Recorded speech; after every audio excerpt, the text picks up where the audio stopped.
I Yep. just wanted to ask you, you said the plane lays at Mr. Putin's feet just Yes. now. Does Yes. that mean that they are involved in issuing the orders to shoot down? I the didn't airplane? say that. I Yeah. said that these Russian separatists, who we strongly believe fired this missile, Right. would not be there operating without the support of President Putin and the Russian government, would not have been trained without the support of President Putin and the Russian government, would not be armed without the support of President Putin and the Russian government. They would not be there doing what they're doing, period. So they could fire an SA-11 without the support of President Putin and the Russian government. Yes, And direct also- responsibility lays there. Okay, I wanted to ask you also on the integrity of the crash site. Uh-huh. Yeah, who's in control now? I mean, Let me see if the Dutch are leading, just give me 1 second, the investigation. Just a couple quick updates. The black boxes are now in the United Kingdom. The reason for doing so is that the British have a specific kind of aircraft forensics laboratory needed, and the UK Air Accidents Investigation Branch is a highly respected and capable investigation authority.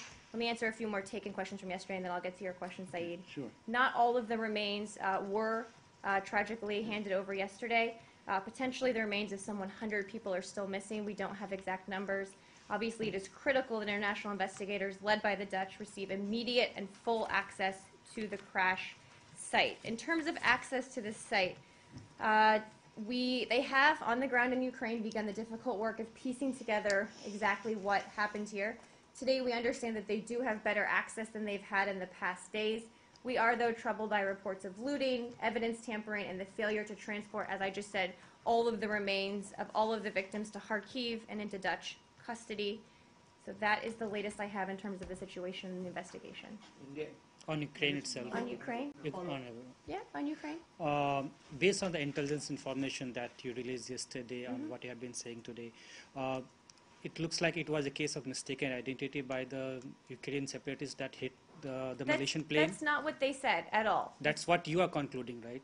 No, that's not what I said either. I said we don't know yet the intentions of the people who fired the SA-11 from the pro-Russian separatist-controlled territory. We just don't know what their intentions are. So my question is... They may have been targeting a civilian airline, or they may have been targeting a Ukrainian fighter jet, which they've done over a dozen times now. Either way, they're clearly trying to kill people with an SA-11. So when